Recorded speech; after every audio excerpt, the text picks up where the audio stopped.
بسم الله الرحمن الرحيم والحمد لله رب العالمين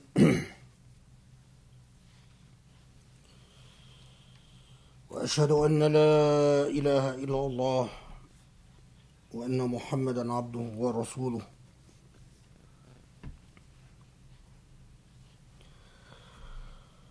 وسبحان الله العلي العظيم أؤمن به واستعينه واستهديه واستجيره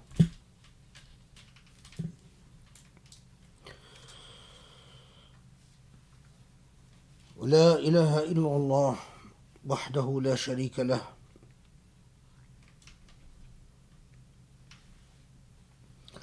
اللهم اجعل في سمعنا نورا وفي أبصارنا نورا وفي أهلنا نورا وفي بيتنا نورا اللهم اجعل في أمتنا نورا وفي كلامنا نورا واعظم لنا نورا يا رب العالمين وصل وسلم وبارك على محمد وعلى آله وأصحابه وعلى من اتبعه بإحسان إلى يوم الدين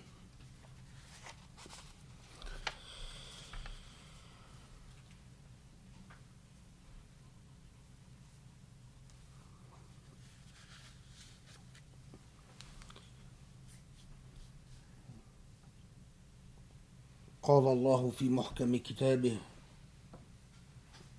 يا أيها الإنسان إنك كادح إلى ربك كدحا فملاقيه Subhanallah, that gave us the gift of Islam. And our fervent prayer is that Allah grants us the guidance of blessed light in our souls, in our spirits, in our intellects, in our perception of reality, in our reactions to reality. The blessings of blessed light in everything we do and everything we say.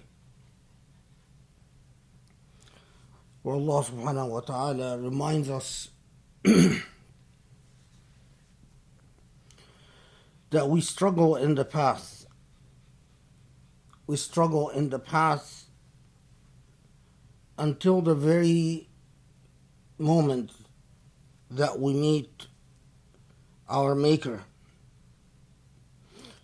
The nature of our creation is that we have a choice, and with choice always comes responsibility, and with responsibility comes accountability, and with accountability is the ultimate test.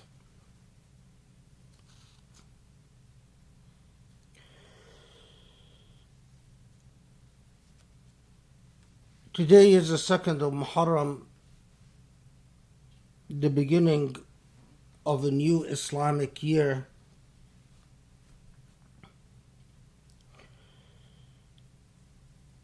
With everything that entails. At a very minimum,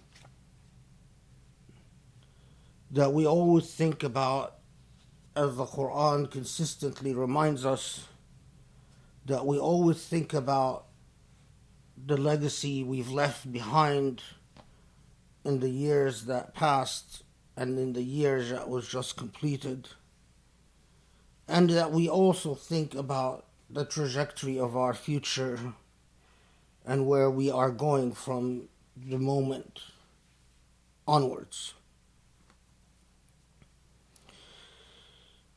An important note here, because of the way that we Muslims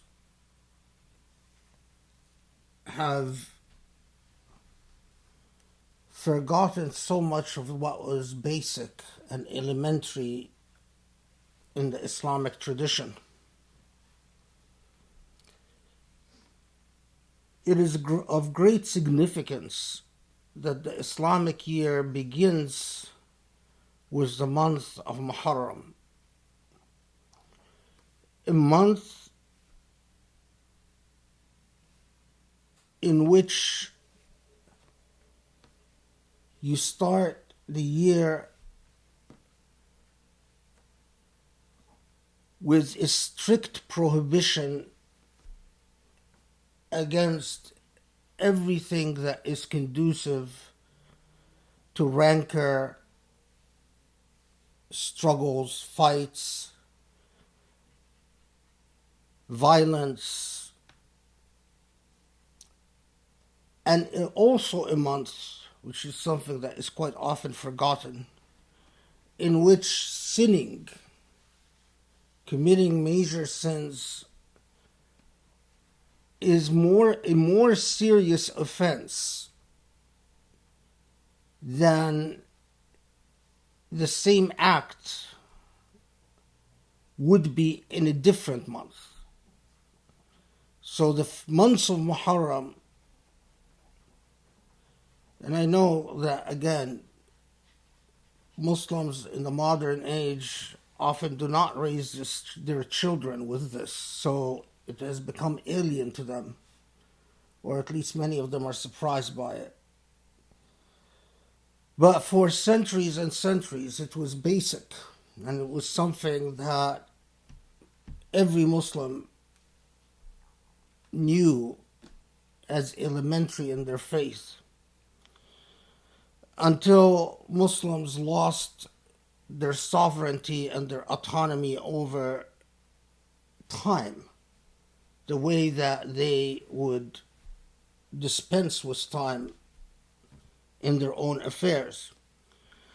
But the month of Muharram is a month in which acts of sin are considered more serious if committed in this month, because it is not just حقوق العباد, the rights of other human beings, that are rendered more sacrosanct in this month, but also حقوق Allah, the rights of God, are rendered more sacrosanct in that month. It is also a month in which Muslims are enjoined and commanded to work very hard at resolving their differences and their conflicts, and anything that would rip apart the social fabric of society.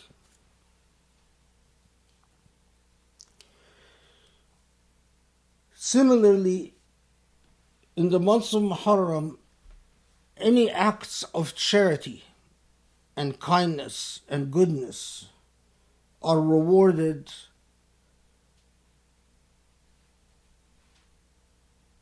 far more seriously and significantly than other months. So Muharram in the Islamic tradition is often described as the month of bounties, or the month of goodness, because of the fact that you are rewarded for the same act of goodness far more significantly than in other months. The month of Muharram is a month in which Muslims are commanded to reflect upon the seriousness of sanctities. And sanctities, hurumat, is another word, perhaps an even more serious word, a more significant word than the word rights. So when we talk about sanctities, we are in fact talking about the idea of rights. transgressing against the rights of other human beings in the month of Maharam is a much more serious offense, as well as I said, transgressing against the rights of God, the sanctities of God.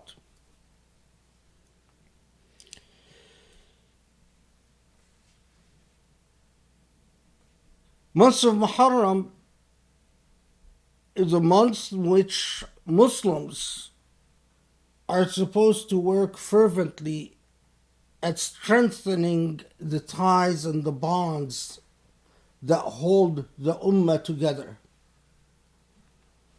And it is a month that is supposed to be a month of moral reflection about where Islam is in the life of Muslims and where Islam will be in the life of Muslims.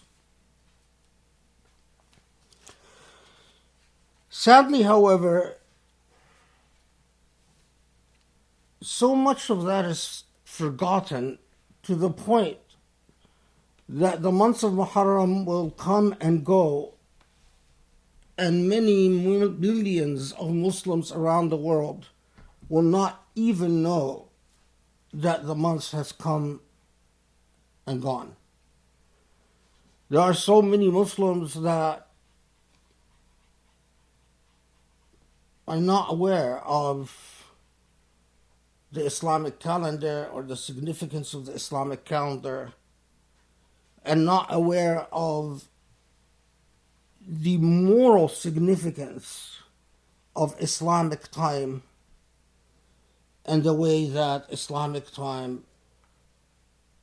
is supposed to be a continuation of the moral mission of Islam.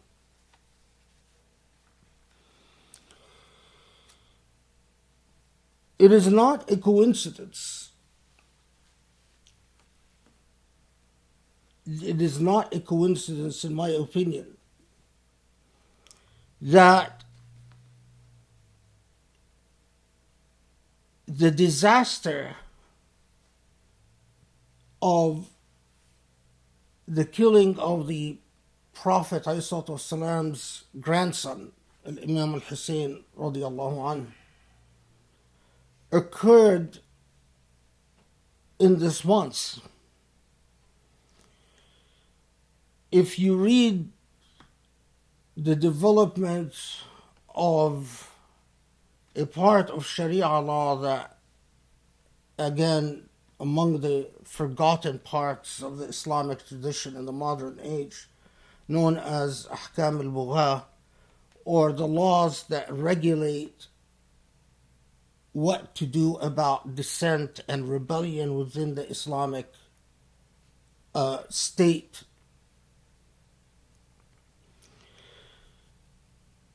In that context, I'm not going to talk about Ahkam al-Bugha. I've written a book about it, and it's complex, but the significant aspect, it is as if Allah willed, and in fact that's what a lot of Muslim jurists say, that Allah willed to teach us through history, through the martyrhood, the martyrdom of the Prophet's grandson, Imam al-Hussein, about how wrong things can go if Muslims do not learn to sanctify what God has sanctified and what God has commanded Muslims to sanctify. To in fact invite Muslims to reflect upon the consequences and the results of injustice and despotism and tyranny at the very beginning of Islamic history. It is as if the martyrdom of Imam al-Hussein, the Prophet's grandson, is there to prosecute the Muslim conscience throughout history, to stand there as a testament to what the family of the Prophet ﷺ was willing to sacrifice to uphold a principle in Islam. And the principle in Islam is not a bloodline, is not the issue of a bloodline, but it is the issue of substantive justice as a moral value in the Islamic Ummah. And also the principle that in the Muslim Ummah, people should be ruled according to the principle of shura, the principle of consultation and choice, and not according to a tribal affiliation or an aristocratic class that dominates because of its financial power. If you recall, Imam al-Hussein radiallahu anh rebelled against or stood against the Umayyad dynasty that ruled the Islamic Empire at the time. And the reason that Imam al-Hussein rebelled against the Umayyad dynasty was because this Umayyad dynasty, the basic structure of the Umayyad dynasty was the old Qurayshi aristocracy that had converted to Islam late in the game and ruled as a clan, very much like old Arabic politics. As a clan, it ruled the Islamic Ummah and ruled by ingeniously managing financial resources. It paid those who are loyal to it well and punished those who are opposed to it. Imam al-Hussein stood for a very simple principle, that it is not the wealthy that are entitled to govern and rule. And it is not a particular clan or an ethnicity or a race that is entitled to rule. But it is the popular will of the Ummah. While Imam al-Hussein did not have the financial resources, did not have the dirty politics on his side, what he did have was the principle, the moral principle, the ethic. And I think most historians agree that Imam al-Hussein knew that his rebellion, at some point, Imam al-Hussein knew that his rebellion is futile and knew that he is doomed to be defeated. And he probably knew, there is so much evidence that he knew that he's even going to be martyred in the process. But he still went ahead with the rebellion. And over the years, I have become convinced that he went ahead with the rebellion and accepted martyrhood simply to make a point for Muslims throughout history. And the principle that he made for Muslims throughout history is that justice is most sacrosanct of all. as sanctified and sacrosanct as the month of Maharam is, and as important as all the technical legalities are,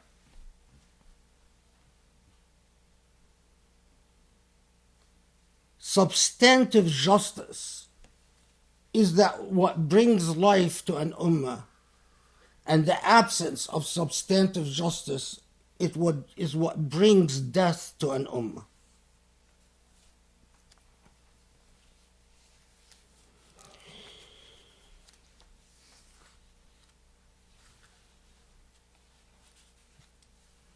I wish it was possible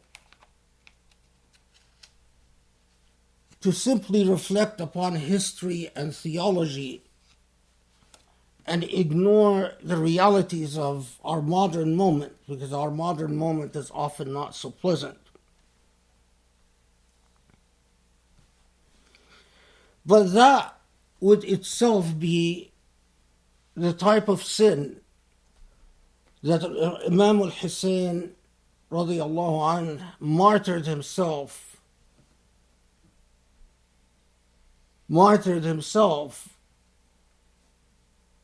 to register a point against. If you put your head in the sand and simply ignore the realities of the absence of justice, you are part of the problem. And that often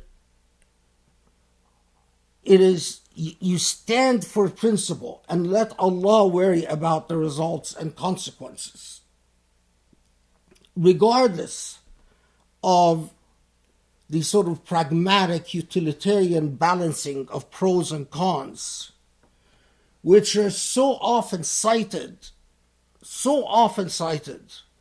this sort of maslaha, public interest, or maslaha type logic of weighing the pros and cons, an empiricist approach in which you say, well, often that is nothing more than a way to legitimate your own whims and desires. Often that logic of let's weigh the pros and cons empirically, rather to think ethically and principally, is precisely the door to the devil. That's that type of pragmatism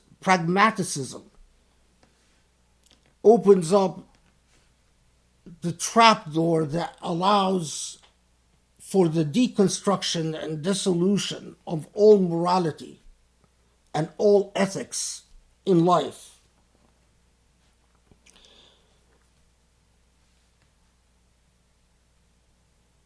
We can't bury our head in the sand. We can't ignore the realities that surround us.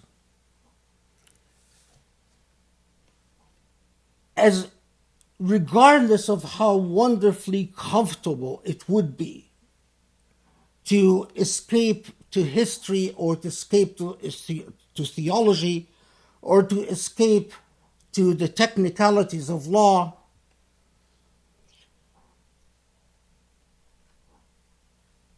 it would defeat the very nature of our religious mission that Allah has entrusted us with. In this context, I want to flag a few things. And in my view, they're all interconnected.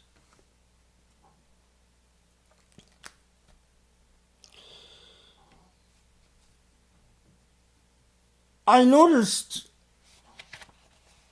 perhaps all of us have grown accustomed to this in the current environment, but yet another rabid Islamophobe wins in local election a woman called Laura Loomer. Laura Loomer wins in at least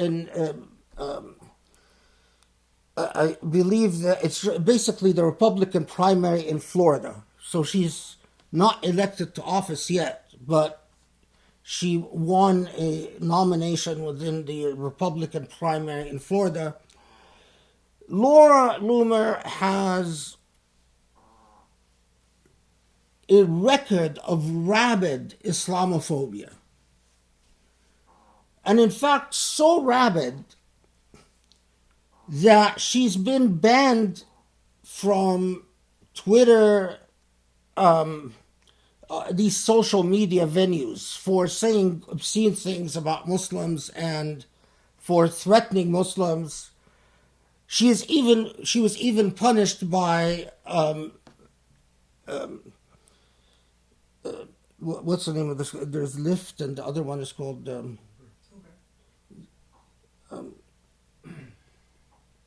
I can't hear it. Uber. Oh, Uber. Yeah, by Uber, because she insulted Muslim drivers and threatened Muslim drivers and so on. In today's politics, increasingly we are seeing bigots and racists finding a platform in the Republican Party. What caught my attention is that yet again, President Donald Trump, congratulates Laura Loomer for winning the Florida primary, praising her and granting her further legitimacy. And by implication, as the President of the United States, sending a clear message that as far as the White House is concerned, it is acceptable civic discourse. It's acceptable civic discourse to trash Muslims, to threaten Muslims, to hate upon Muslims. Mind you, the very concept of democracy doesn't work unless, as a premise, you accept the idea of civic society and civic responsibility and civic accountability and civic conduct. Civic conduct means that although I might, within the confines of my home, behind closed doors, I might act the way I wish and say whatever I want. Once I step out in the public arena, I must act according a code of conduct that we can call a code of civic responsibility. Why should I act this way? Because if I don't act in a civil fashion, others won't act in a civil fashion. And in order for a democracy to work, we need everyone to act civilly, everyone to act in a civil way, so that we can continue having a civil society. A society in which raw power doesn't speak the loudest, but process and procedure and rules and the rule of law speaks the loudest. That's the whole theory behind a democratic society. If you're not willing to accept the logic of civic discourse and civic responsibility and civility, then the whole entire edifice of democratic governance falls apart. So, in fact, when the President of the United States congratulates a racist, a religious bigot that says, in the United States, we don't want or need Muslims. This Laura Loomer, accused of Ilham Omar and any member, well, for one, she said, I don't recognize Muslim members of Congress because they swore on the Quran. And for me, if you swear on the Quran, then you're not a legitimate official. That's just one of her little snippets. She's on record repeatedly that she doesn't want any Muslims in the United States and that Muslims should all be kicked out, etc., etc., etc.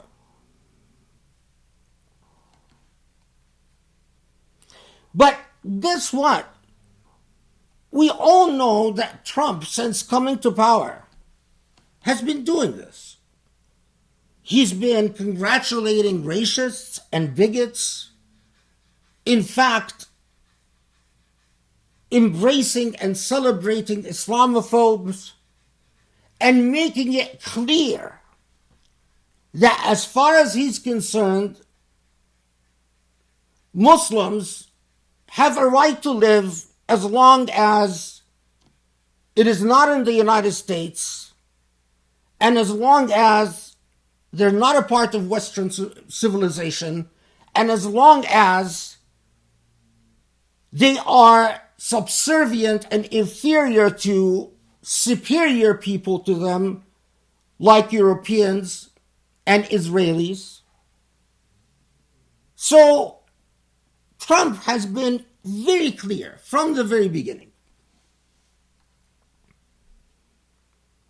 Okay.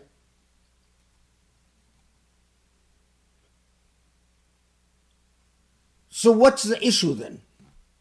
If this is just the same old, and yet another Islamophobe in a long line of Islamophobes are rising to power in the United States, the historian in me cringes because we all too often forget that the United States is a very young democracy.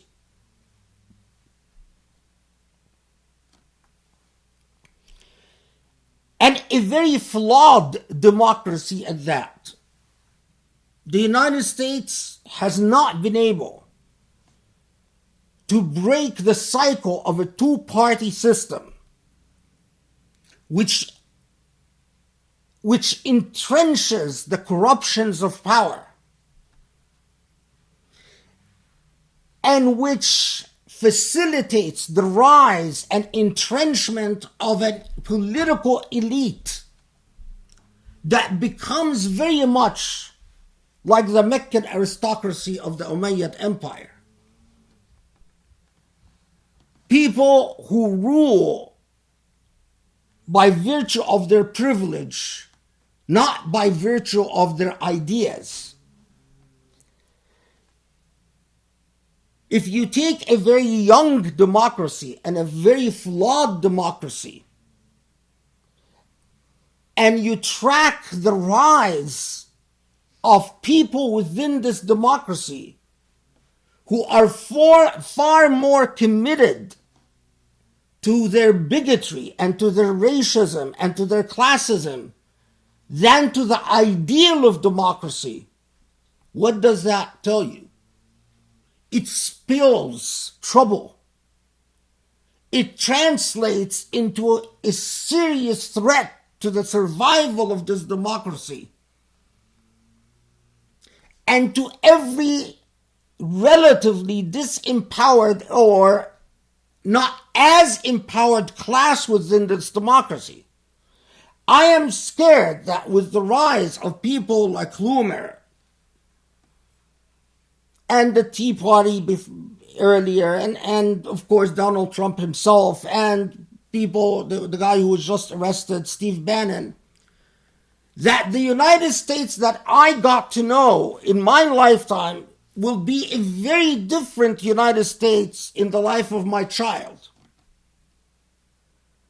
That the day will come where either my children or my grandchildren will not feel safe as human beings to raise their children.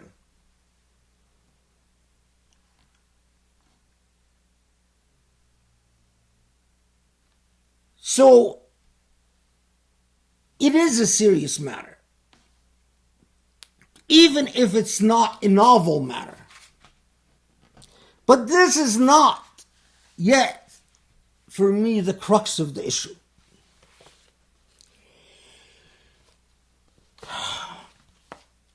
Recently, I had the misfortune of reading a report called A New Political Vision for Muslim Americans by Abdullah bin Hamid Ali, a professor, a so-called professor at the so-called Zaytuna University.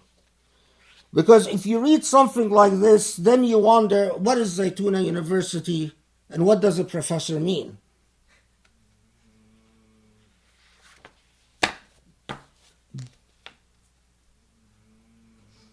If an undergraduate wrote a paper in one of my classes like this,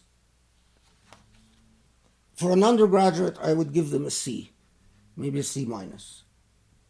If it was a law student or a graduate student, it would definitely not be a passing grade. Nevertheless, Abdullah bin Hamid Ali, and in fact the institution he works with, represents a new trajectory in American Muslim politics. The New Political Vision for Muslim report, which is described by whoever endorsed it, or the little blip at the end that says, this unique work is a must-read for all Muslims interested and engaged in the American political process. A must-read, perhaps as an example of muddled thinking and what a poor education does to the human intellect. The basic argument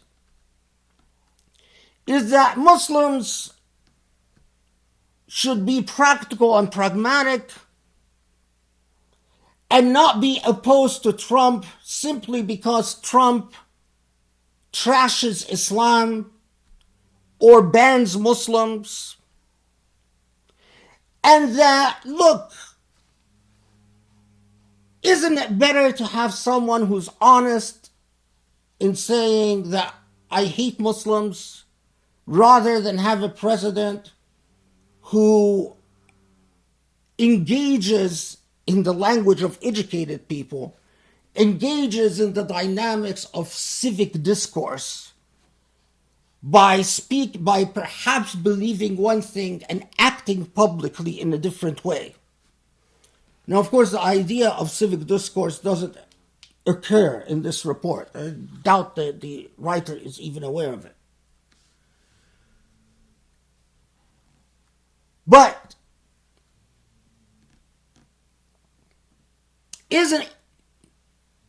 the report claims that Trump has killed fewer Muslims than any other president in recent history, and that Muslims should not get caught up with things like separation policies, separating children from their parents, the Muslim ban, the protests against police racism and Trump's constant support for supremacist people and racist people, Muslims should look at all of that as Trump just basically playing politics, but somehow Muslims should engage in the balancing of pros and cons, this empiricist pragmatism that I just described, that type of raw maslaha analysis rather than ethics and values, and then they will see that when all is said and done, Trump is actually good for them.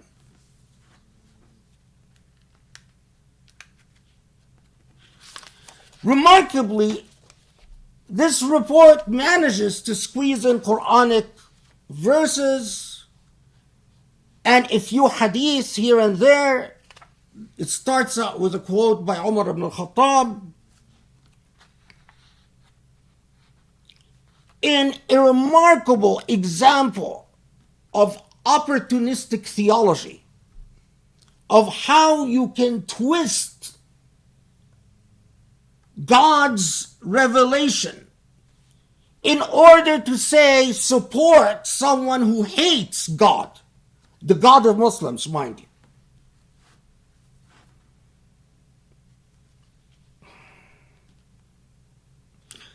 I want to ask you this. If the Prophet ﷺ came today and you gave the Prophet, showed the Prophet everything that Donald Trump had said about him and his faith,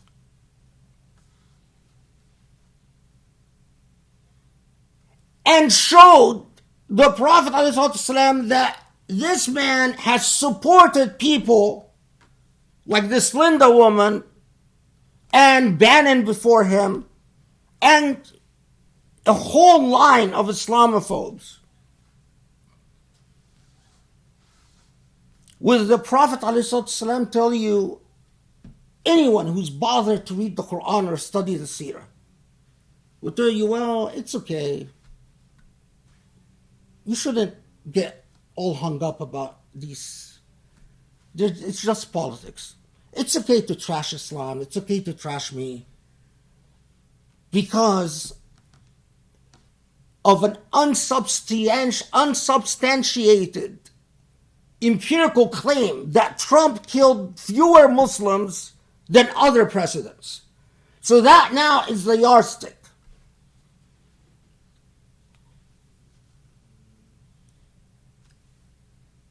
Can anyone seriously claim that the Prophet ﷺ would say, it's okay. Yeah, go ahead, support them. It is okay to give them your wala, your support. We have gone from aqidat al-wala wal-bara, the insanity of aqidat al-wala and bara in Wahhabi theology, which basically said you shouldn't befriend or be nice to Jews or Christians or non-Muslims, to the other extreme pole, the insanity that we see represented by this report in New Political Vision for Muslims, where it basically says, let them insult you, let them hate you, let them imprison you, let them ban you. It doesn't matter. It's all fine with God. Is the issue that some guy wrote yet another report? Well, this same guy wrote an equally repulsive thing about the mass protests against police brutality and Black Lives Matter before. But that's not the issue. That is not the issue. The issue, again,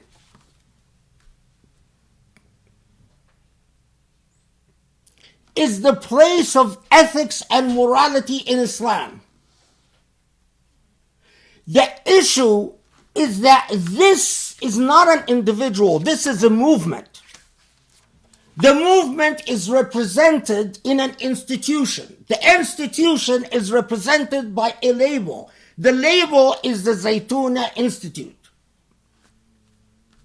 And the Zaytuna Institute is represented by a figure, Hamza Yusuf. And Hamza Yusuf is represented by another figure, Bin Bayya.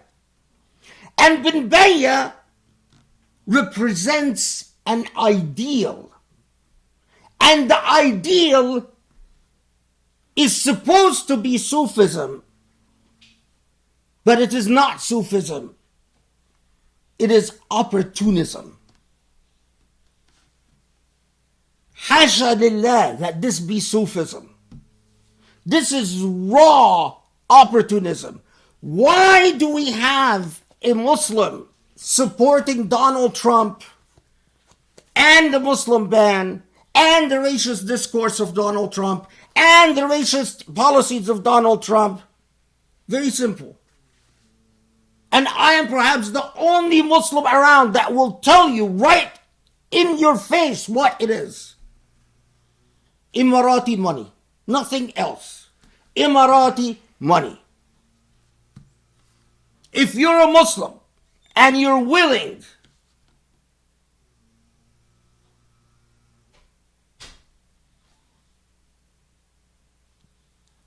Emirati influence and Emirati politics, the Emirat now represents a movement against political Islam.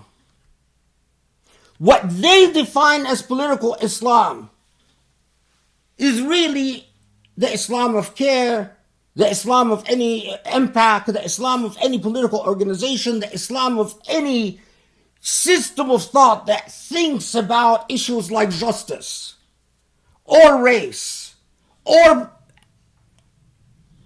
a policy against police brutality.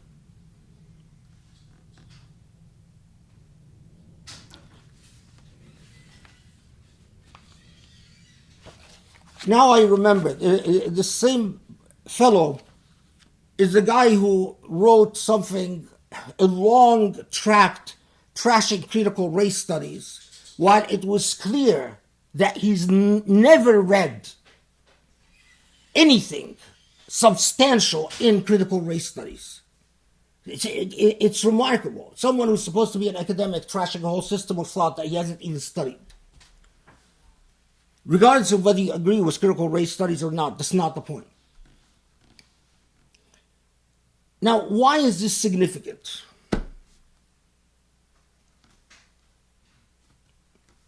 The issue is not just simply a Middle Eastern country that is giving money to some Islamic organizations that in turn support Islamic discourses, support a certain breed of Islamic discourses. The issue is this. Donald Trump represents a historical moment of extreme political opportunism. A world in which principles and ethics, including principles and ethics such as human rights and democracy itself, practically stand for nothing. It is a moral regression for America and for the rest of the world. Indeed, the rise of Donald Trump is what allowed for the rise of MBS in Saudi and for MBZ in the Emirat. The rise of Donald Trump is what allowed for the slaughter in Yemen to continue, what allowed for the slaughter in Syria to continue. Another report came out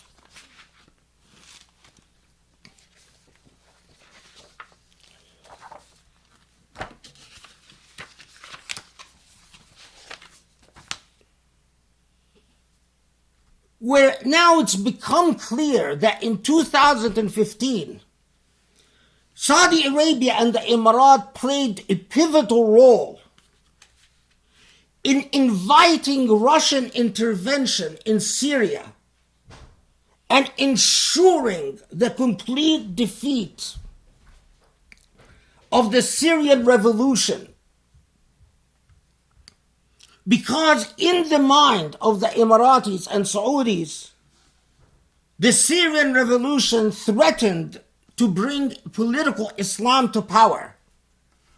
And they would rather have Russians in Syria and have half of the Syrian population slaughtered, but not have a political Islam come to power in Syria.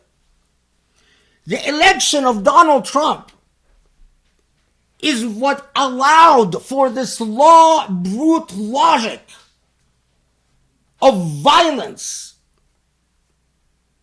It is, let's not forget that it is the election of Donald Trump that moved the American embassy to Jerusalem, that empowered Kushner to marginalize the Palestinians completely and to tell Muslims forget about sovereignty over Al-Aqsa Mosque.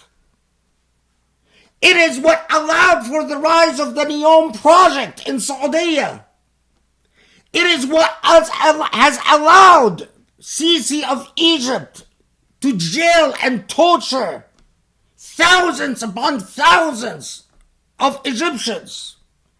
It is what has allowed the entrenchment of the Christian fanatic state in Ethiopia. A lot of Muslims think that Abiy Ahmed, the president of Ethiopia, is Muslim. He's Protestant, people. He's a Christian Protestant. And he's a fanatic Christian Protestant. That idiot Sisi who tells him, say, Wallahi, Wallahi, I will not hurt Egypt. Probably Sisi of Egypt didn't even know that Abiy Ahmed is not Muslim.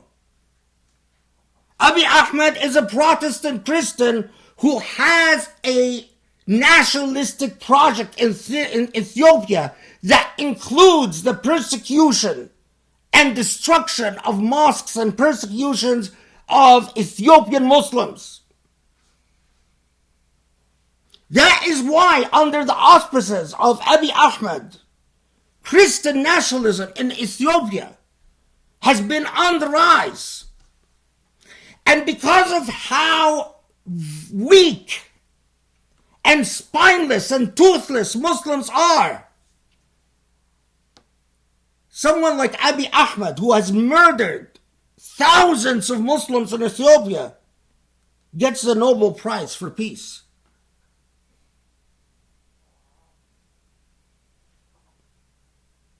No one remembered the mosques that were burned since Abiy Ahmed came to power?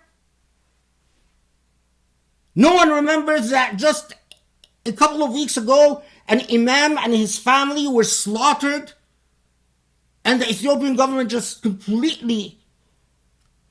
All of this was facilitated by the man that we are told by a major Muslim institution. Don't worry, support him. He's good. Well, why? Because the Emirat supports him. The Emirat and Saudi support Trump because Trump is good for the Emirat and Saudi. For the logic of raw power. For a world without ethics or principles. I am not in any way implying that Biden is a man of principles and ethics. That's not my point. At all. At all. My point is that we as Muslims have a responsibility to testify as to what is truthful, not what is political. We have a responsibility to stand for something.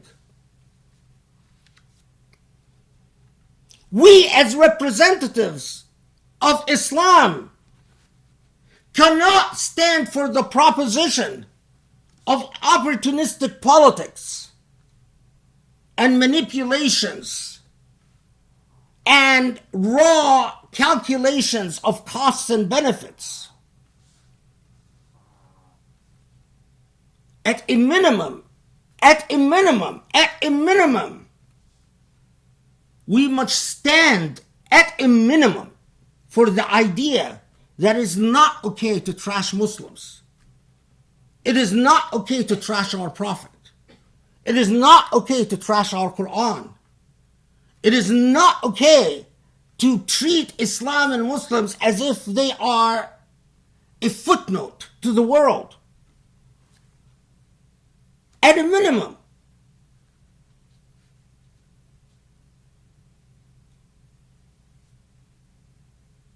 Last khutbah, I talked about the so-called peace accords between the Emirates and Israel. What has happened since the last khutbah till today? Immediately after signing this accord with the Emirates, Israel has been pounding and bombing Gaza for now 10 days. And what is Netanyahu? Of course, it just so happens that Netanyahu has political problems because he's corrupt. Because he sold worthless weapons to the Egyptian army and received a hefty commission. And it just so happens that at the time that he is confronting the threat of prosecution, it just so happens that he remembers that the Palestinians need a thorough beating again. And his excuse is that the Palestinians are sending balloons across the borders that are incendiary balloons. They're causing fires. No, they haven't burned a single Israeli building or structure or habitat. They haven't even injured a single Israeli. But these balloons have caused fires in farms and in crops. Fires, by the way, that are the size of this living room. Is it a coincidence that every time Netanyahu has political problems domestically, he discovers that the Palestinians are a threat? And the unethical world that we live in that is so ready to accept the Israeli narrative. Not the Israeli, but the narrative of Netanyahu's government. So that Israel can bomb Gaza for over a week now, 10 days, since the accord with the Emirates, and you don't even find hardly a mention in the news. Even I checked Al Jazeera in English yesterday, and even the way Al Jazeera in English reports on it, it's like same old, same old. The Israeli army killing Palestinians again.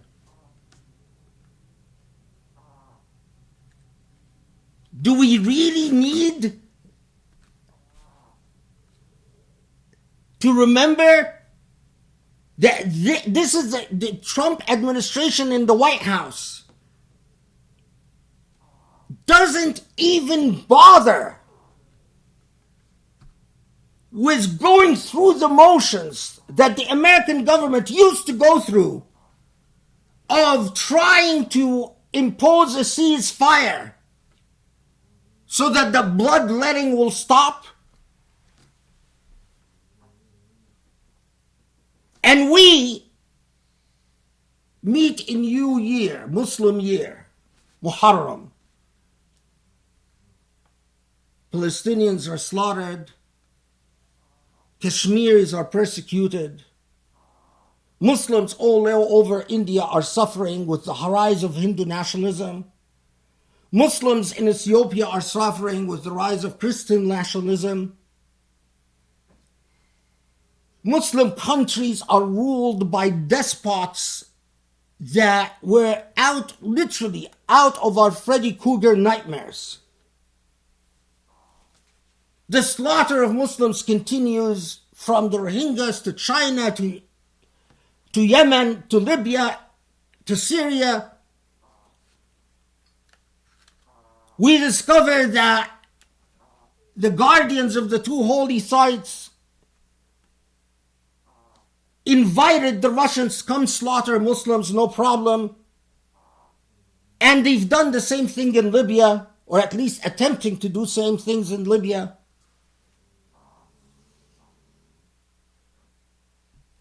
And all of that because the logic of Islamophobia rules the world. And where can you trace it back? You can trace it back to the person sitting in the White House. And then we have a major Muslim institution telling us, that's okay. It's okay to have an Islamophile in the White House. It's okay to have a racist in the White House. It's okay to have a bigot in the White House. It's okay to have a Christian nationalist in the White House. It's okay to have a white supremacist in the White House. It's okay. Smile to the new world. Embrace the coming of the new world. A world in which Muslims are demeaned and degraded and humiliated and despised and marginalized. And smile because your responsibility is to teach your children how to pray correctly and then die and go meet Allah.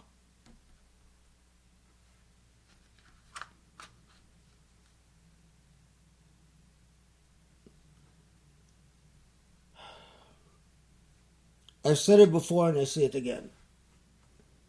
It's time that we impose standards for those Muslims who supposedly represent us.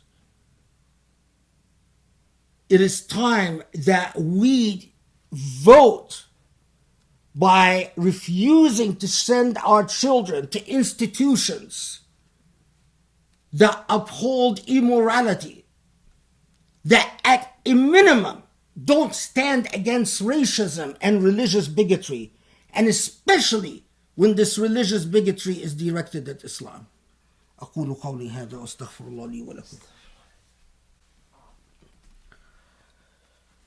بسم الله الرحمن الرحيم والحمد لله رب العالمين والصلاة والسلام على محمد وعلى آله وأصحابه ومن تبعه بإحسان إلى يوم الدين.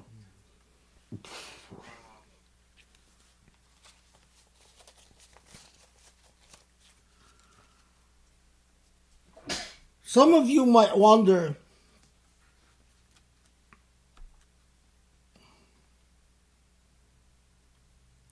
well, what to do? What to do? There are two things I want to touch upon and do it quickly because I'm out of time, as usual.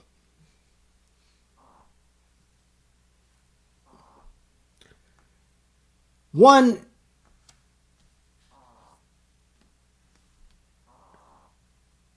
leave the results to Allah. As Allah subhanahu wa ta'ala tells the Prophet himself, your obligation is to speak the truth. What happens after that is up to Allah.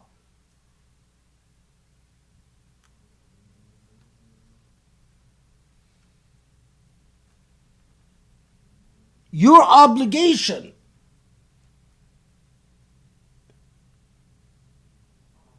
is dua. The ijabah is on Allah. The hisab is on Allah.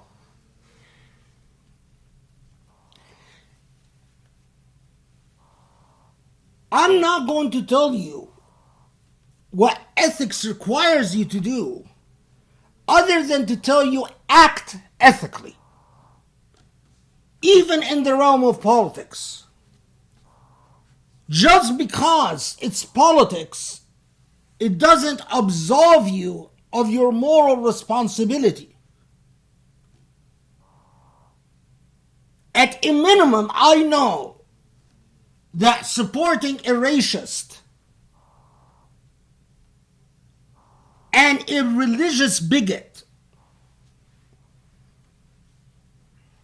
is unethical.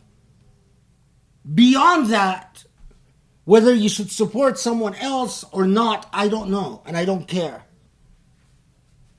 But it is absolutely imperative that somehow we don't leave Islamic ethics out the door just because we're stepping in the world of politics.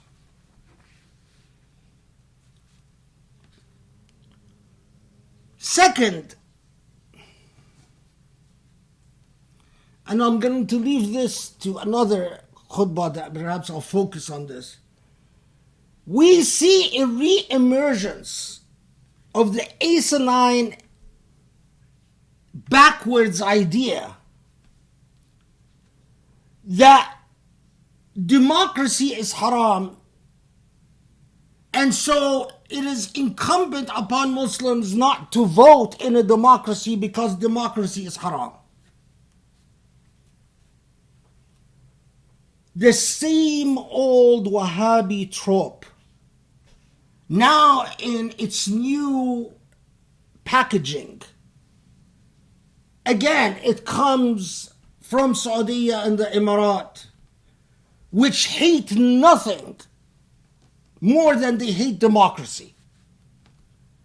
In fact, the coup in Egypt was because these countries didn't want a democracy. The slaughter in Yemen because these countries didn't want a democracy. The slaughter in Syria is because these countries didn't want a democracy. And they found ready allies in the US and Russia and Israel because these countries don't want a democracy, especially if it occurs in Muslim countries. Because these countries think democracy is good enough only for white people, but not for Muslims.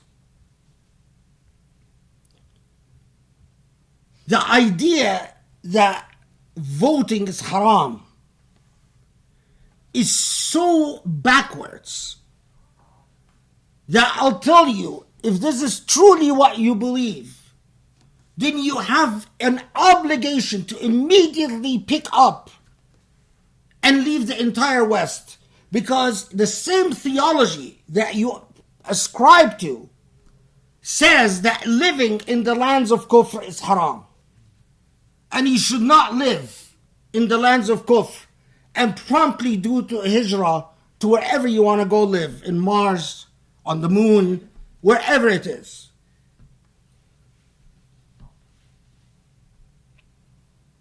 But finally, and perhaps most importantly,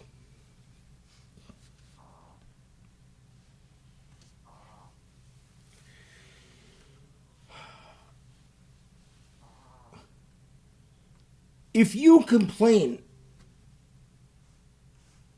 that you are walking on a road and that road has become very dark and that you can't even see the fingers in front of your face, and that it is so dark you keep getting lost and taking wrong twists and turns,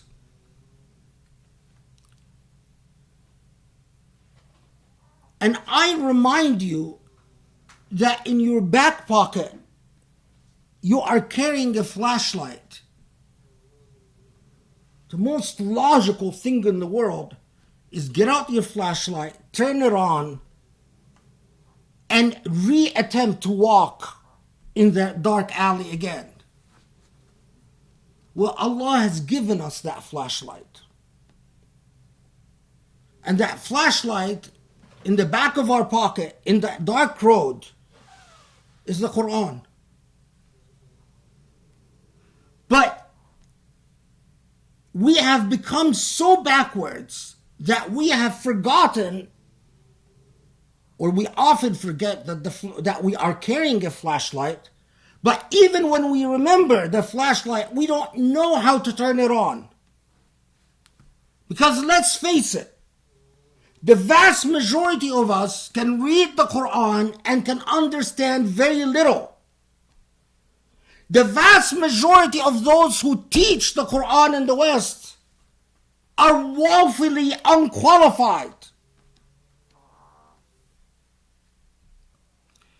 I have started a new Quran tafsir project precisely because of this. And if you want to know whether the Quran can be intelligible to you, and if you want to know whether the Quran can speak directly to you, and whether the Quran can guide you personally in the affairs of your life, check out those new tafsir sessions. Try it out for yourself.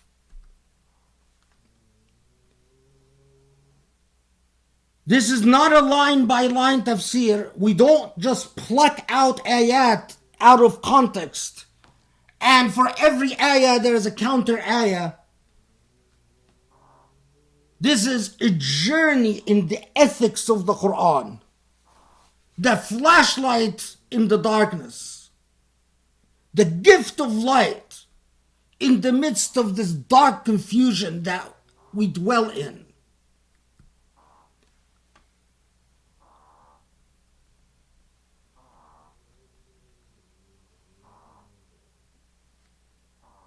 I can't think of something more worthy to do when there is so much ugliness that surrounds our life than to hold steadfast to the heart of beauty. And the heart of beauty is the Quran. A luminous source in the midst of all these folds of darkness that gather around us. اللهم اغفر لنا اللهم اعف عنا اللهم ارحمنا يا رب واهدنا لأقرب من هذا رشدا يا علي يا عظيم. Allah, forgive our sins and grant us light and guidance. Bring us ever more closer to you, Ya Allah. You are our aid, our support, our inspiration, our very purpose. So grant us serenity, peace and beauty and light and kindness. Wa salli wa sallim, and bless and peace and blessings be upon the Prophet Muhammad alayhi salatu wassalam.